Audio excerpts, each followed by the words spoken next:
The metal gate groaned as it slowly rolled open, revealing the vast, sun-scorched African sanctuary beyond.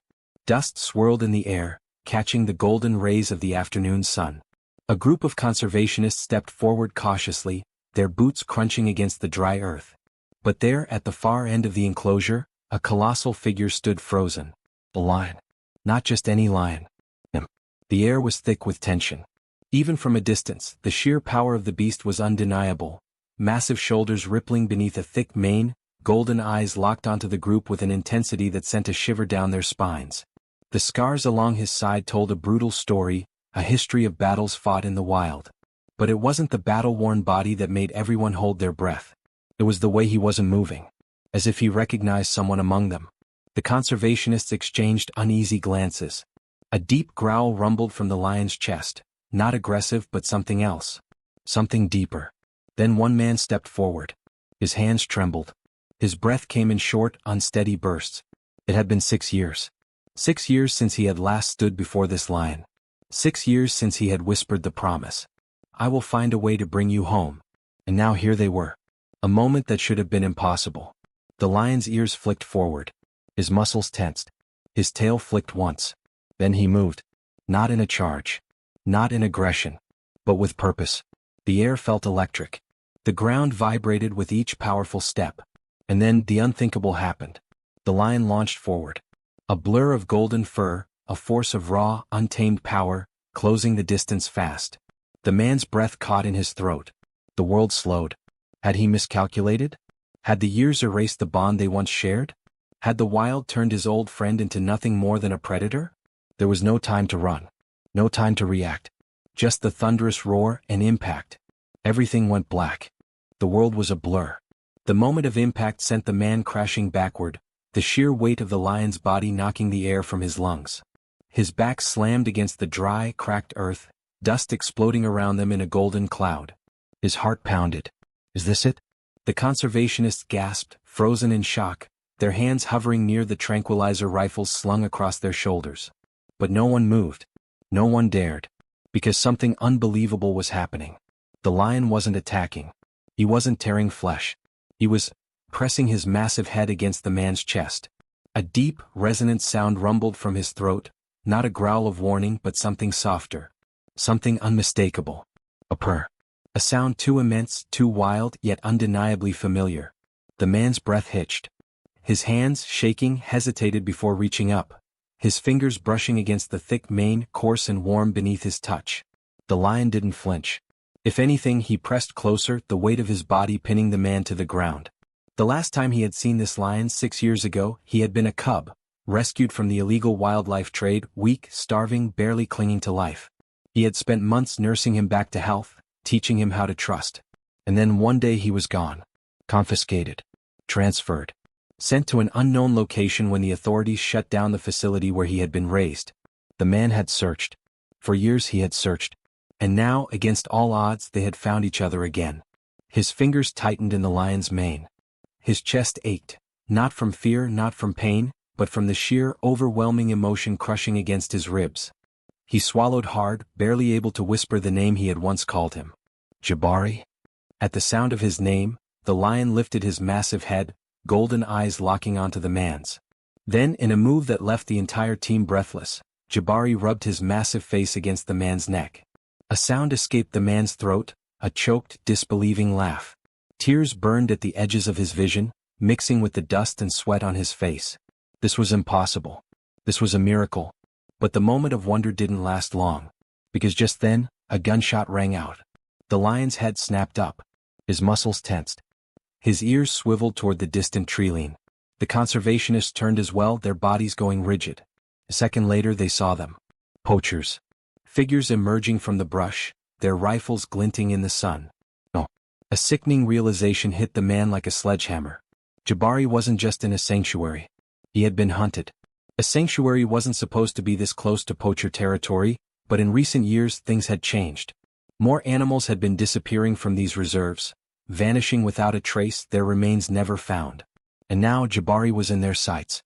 His old friend had survived 6 years in the wild, had endured wounds, starvation and separation, only to be hunted down like a trophy. Not on his watch. The man scrambled to his feet, positioning himself between the lion and the approaching danger. "Get back," one of the conservationists hissed, reaching for his radio. "We need to call for backup." Another gunshot. This one closer. Jabari's body tensed, his claws digging into the earth. His tail lashed, his instincts on fire. He was ready to fight. The man couldn't let that happen. If Jabari charged, they would shoot. And if they shot, there was no telling if he'd survive. He had to act. Now, with a single reckless movement, he stepped forward and roared. Not with words. Not with sound. But with everything he had. He threw his arms out, making himself look larger, making it clear, this lion was not alone. Jabari, as if sensing his old friend's intent, didn't run. He didn't charge. Instead, he stood beside him. Two figures. Man and beast. Together. For a heartbeat, the poachers hesitated. They hadn't expected this. Then sirens. Distant at first, then growing louder. A radio crackled in one of the poachers' hands. "Authorities, fall back." And just like that, they were gone. Disappearing into the trees, their cowardice on full display. The conservationists let out a collective breath. One of them spoke into his radio, confirming the authorities' arrival. The danger had passed. But the man. He turned to Jabari. And the lion? Jabari turned to him too. The wild should have erased the bond they once shared. But it hadn't. Not even close. And for the first time in 6 years, the man knew he would never leave Jabari again. The sirens faded into the distance, but the adrenaline still surged through the man's veins. His breaths came in short, sharp bursts, his body tense from the confrontation. Jabari stood beside him, his massive golden body still, yet thrumming with restrained energy. His nostrils flared as he watched the tree line where the poachers had disappeared, his muscles coiled like he was ready to chase them down if they dared return. The man placed a trembling hand on Jabari's shoulder. "It's over," he whispered. "They're gone." The lion didn't move at first. His ears flicked back, his tail twitching once. Then with a deep, slow breath he finally relaxed. The conservationists slowly approached, their hands still gripping their radios, their bodies still tight with nerves. "You're lucky," one of them said, voice shaking. "That could have gone bad, really bad." The man nodded but didn't take his eyes off Jabari. "Bad. It should have gone bad." Jabari should have been lost to the wilderness, his memory of the past erased. He should have turned on him, seeing him as just another human who had abandoned him years ago. But he hadn't. 6 years apart. A life spent in the wild. And still, Jabari remembered. A lump formed in his throat. "What do we do now?" one of the conservationists asked. It was a simple question, but the weight of it felt enormous. Because this wasn't over.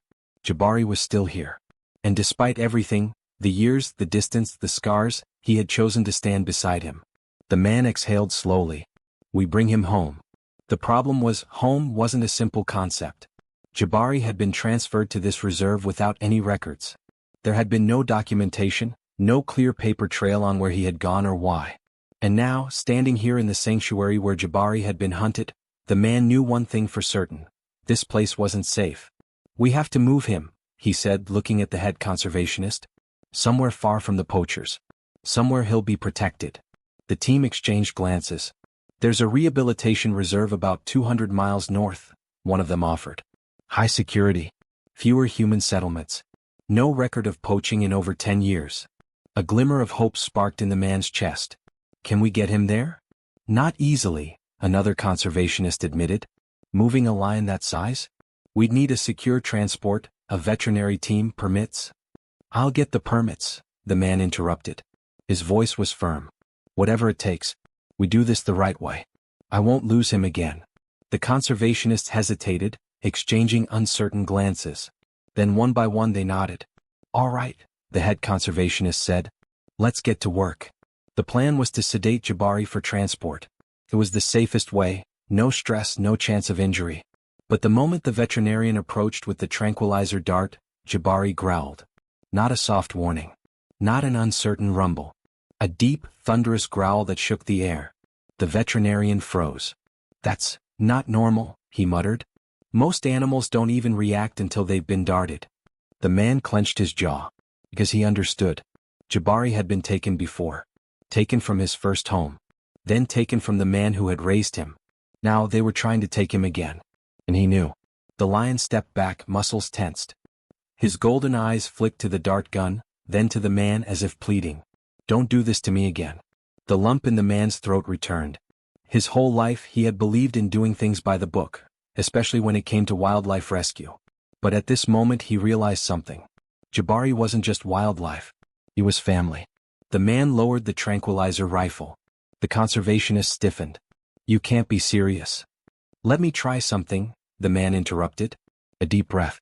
Then he did something crazy. He turned his back on the lion. And he started walking. Not fast. Not hesitantly. Just walking, toward the transport truck that sat waiting nearby, its doors open. Come on, buddy, he murmured. Let's go home. Behind him, silence. A long, stretched-out moment where the only sound was the wind rustling through the grass. Then, a single, powerful step. Then another. And another. The conservationist stood frozen as Jabari followed. No chains. No tranquilizers. Just trust. The lion walked into the transport truck of his own free will, stepping inside and turning to face them as if waiting for the next part of the plan. One of the conservationists exhaled a laugh, shaking his head in disbelief.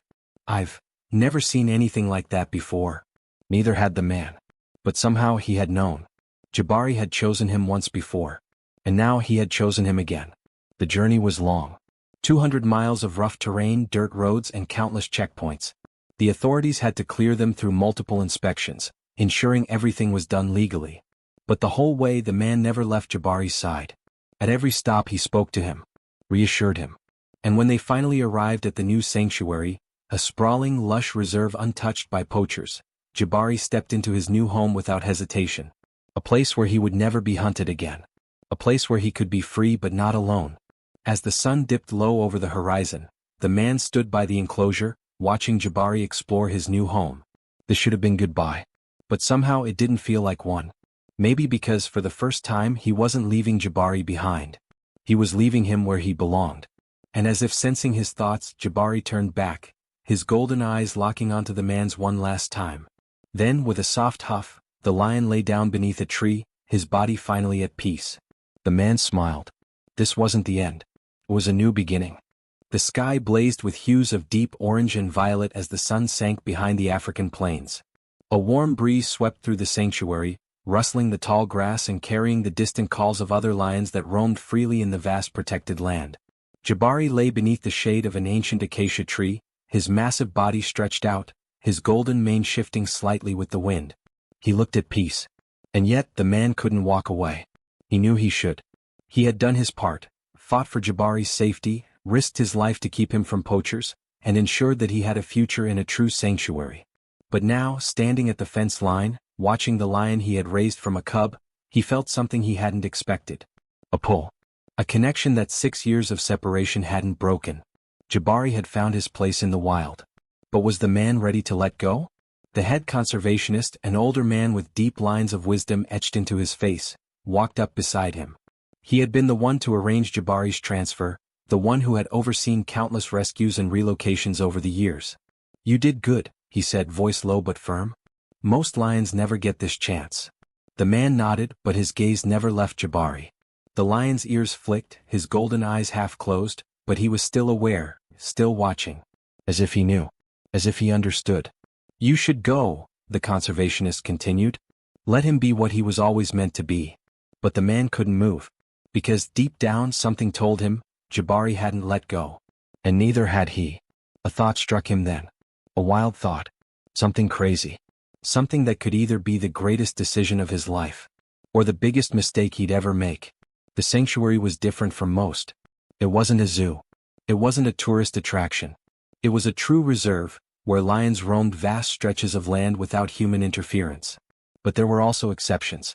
Certain cases, lions who had been too conditioned to human care, who couldn't fully integrate with wild prides. Lions who, despite their instincts, still sought something more than just survival. Lions like Jabari. Maybe. The man turned to the conservationist, his heart hammering. What if I stayed? The older man frowned. Stayed. I mean, to work here. To help. I know lions. I know Jabari. What if I could? He hesitated, but the words spilled out before he could stop them. What if I could be with him? A long silence. Then the conservationist exhaled a slow breath. You'd be giving up your life, he said. Your home. Everything else. The man swallowed hard. He knew that, But what was home? A city? A house? A job that had long since lost its meaning? Or was it this, standing here watching the sunset over the plains, knowing that he had fought for something real? Knowing that he belonged here too? His heart already knew the answer. And when he looked back at Jabari, who, despite his freedom, still watched him, still waited, he knew he couldn't walk away. The next morning, the man made his decision official. The sanctuary had agreed. He would stay working as a full-time conservationist, dedicating his life to protecting lions just like Jabari. And the moment he stepped back into the enclosure, Jabari's reaction was instant. The lion lifted his head. Then he stood.